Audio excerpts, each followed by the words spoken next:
In this clip, we see a German plane deploying a smokescreen to mask a warship. Smokescreens were used by the Reich to mask their military-industrial complex targets by bombers. They were very effective in reducing bombers' accuracy, and the Allies had no effective smokescreen countermeasures. The intent of this video is to review how Germans chose to deploy smokescreens, how bomber crews reacted to the smokescreens, and their combat effectiveness. This video was storyboarded by using archived documents, images, and videos, and US AAF post-war evaluations. All German naval planes were maintained and flown by the German Air Force. The chief function of a bomber is to drop the maximum number of bombs on target and get home safely, as defined on this page from a 1947 US AAF Combined Bomber Offensive document. Bomb placement accuracy is critical in achieving this goal. Bomb training was conducted stateside under ideal bombing conditions. In combat, bombardiers needed to deal with the weather, smokescreens, flak, and fighters. A German smokescreen is one of the 4 factors that reduce bomb strike accuracy. The channel has produced an 11-part series deep diving German flak and Allied flak countermeasures in this flak playlist. The Germans are deploying smokescreens to mask bombing targets at night, as discussed on this page from a May 1943 military intelligence document. They are quite effective in masking coastal towns. In this clip, we see how a smokescreen can be used to mask a town lying along the coastline. The wind direction helps in dispersing the smoke, cloaking the town. Smokescreens are also used to mask targets from precision bombing attacks. Entire cities have been smokescreen shielded. Decoy smokescreens have also been used effectively. RAF pilots have witnessed dark gray smokescreen corridors over Berlin, 20 to 30 miles long and 2 miles wide. This shaded rectangular image overlaid on Berlin is 20 miles by 2 miles for reference. The smoke generators appear to be spaced 20 yards apart, whereas 75 yards is a more typical spacing. A German smokescreen in action, cloaking a target. The smoke produced in the German city of Kiel is apparently from the smoke exhaust of German cars racing through the streets whenever the city might be attacked. I know what you're thinking. I kind of get this concept, but I need another accurate, non-AI, channel-produced crack drawing that captures the essence of German cars producing a smoke screen. Well, here you go.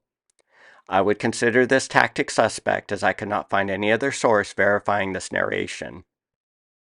As discussed in this December 1943 Air Force Journal document, the Germans have increased the use of smoke screens around bombing targets. The screen is actually made of small liquid particles suspended in the air. It is sprayed by smoke generators. The weather affects the behavior of the screen. It is most effective during high humidity and low wind days. This video shows how a smoke screen can be used during offensive operations. The Avengers attack with all bomb bays open.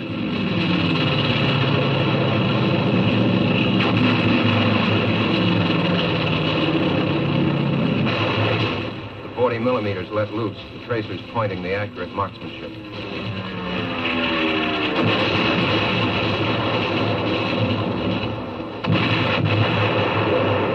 It's almost H-hour, but not all the team is resting. Before the landing, a smoke screen must be laid. Phosphorous shells are shot onto the beaches.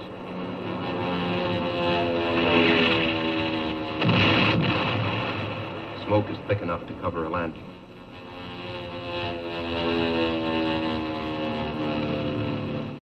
Near Hamburg, the smoke screen was around twice the size of the target zone. This was too small to be effective, as discussed on this page from a US AAF June 1945 flat conference document. The rule of thumb is the smoke screen should be 20 times the size of the target area.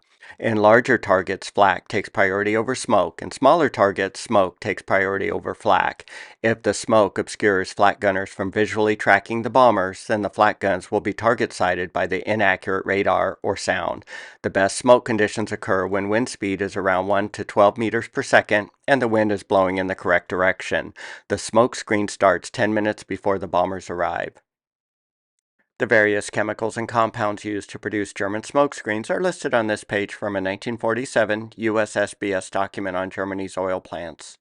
The smoke chemicals were equal parts sulfur trioxide and chlorosulfonic acid.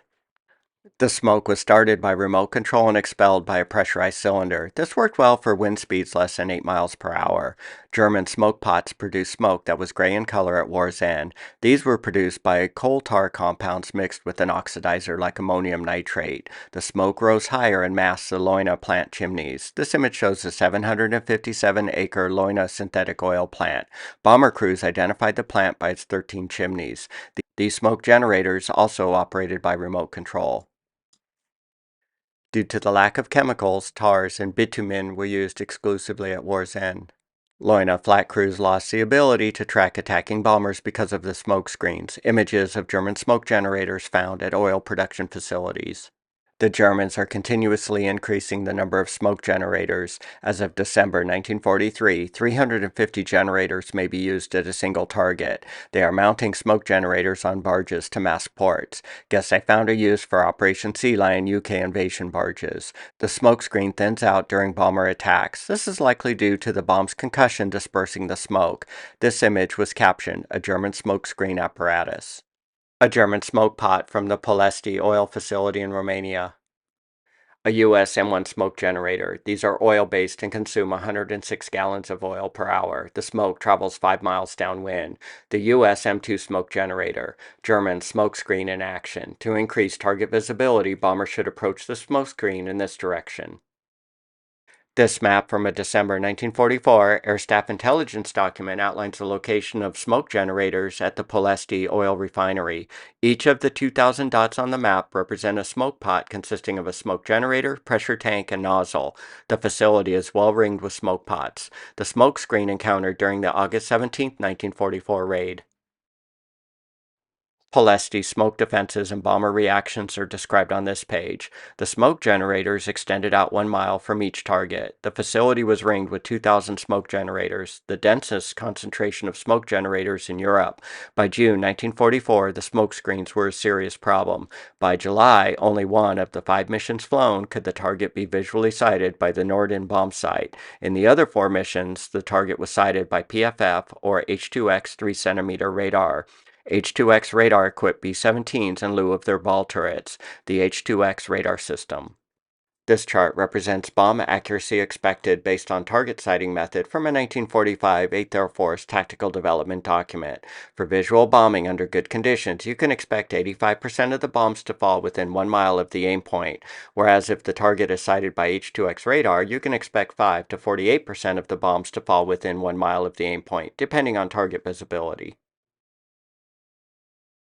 Couple tactics were developed and tried to counter the effect of smoke screens. Smoke screens could visually black out the target area for up to 20 minutes. On June 10, 1944, 46 P-38s bombed the oil field at low altitude. The purpose was to surprise attack the plant before the smoke screens or defensive forces were alerted. The element of surprise was lost and 20 of the 90 fighters dispatched were shot down. The second tactic tried was to sight the target through the smoke screen with blind bombing methods, either by sighting the target with H2X radar directly or by offset bombing methods. Both these methods are inaccurate. Offset bombing was used extensively by B-29 Pathfinders in the night firebombing of Japan's urban areas. This bombing method is detailed in this channel's video. The third method was to take advantage of winds which may open holes in the smoke screen. A P-38 would orbit over the target area and vector bombers to locations where visibility permitted visual target sighting with the Norden bomb sight. They also attacked over long intervals where the smoke may have dissipated over the target. This tactic was confirmed effective. The Germans compared their smokescreen agents with U.S. white phosphorus smokescreen agent on this page from a U.S. Army document on German chemical warfare. U.S. white phosphorus is an excellent smoke agent and produces 5 times the smoke as German agents. Germany lacked the industrial capacity to produce this compound. This was a shortcoming. When the Germans were alerted that a flight of bombers were inbound, they did not know the exact target location. Therefore, all key vital targets would start smoke generation. This consumed massive chemical agents and manpower. White smoke screens attracted the bombers.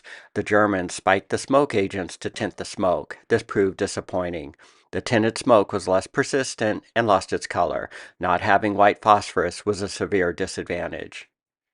So how effective were German smoke screens? Of the targets sighted under poor visibility conditions, 25% were due to smoke screens from a 1945 8th Air Force bomb accuracy document. This table compares bomb accuracy on targets with and without smoke screens. The standard measurement of bomb accuracy is the percentage of bombs that fell within 1,000 feet of the aim point.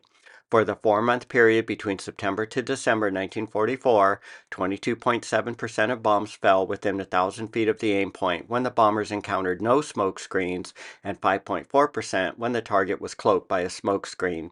Smoke screens reduced bombing accuracy by a factor of 4.2.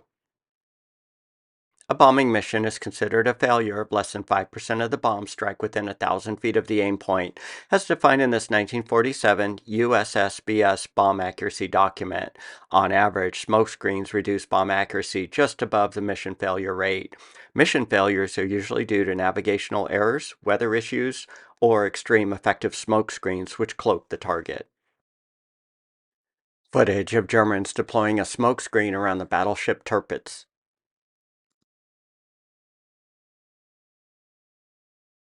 The flashes on the battleship are from the Tirpitz anti-aircraft guns. They're targeting the RAF Lancasters. The battleship is hiding in a Norwegian inlet. One of the 15 tall boys that were deployed hit the Tirpitz. In summary, smoke screens were very effective in reducing the visibility of a bombing target. Germans did not deploy white phosphorus compound as a smoke screen. The effect of smoke screen was a reduction in bomb accuracy by a factor of 4. If you found this German smoke screen combat effectiveness deep dive review informative, please consider commenting, liking, and or subscribing to World War II U.S. Bombers.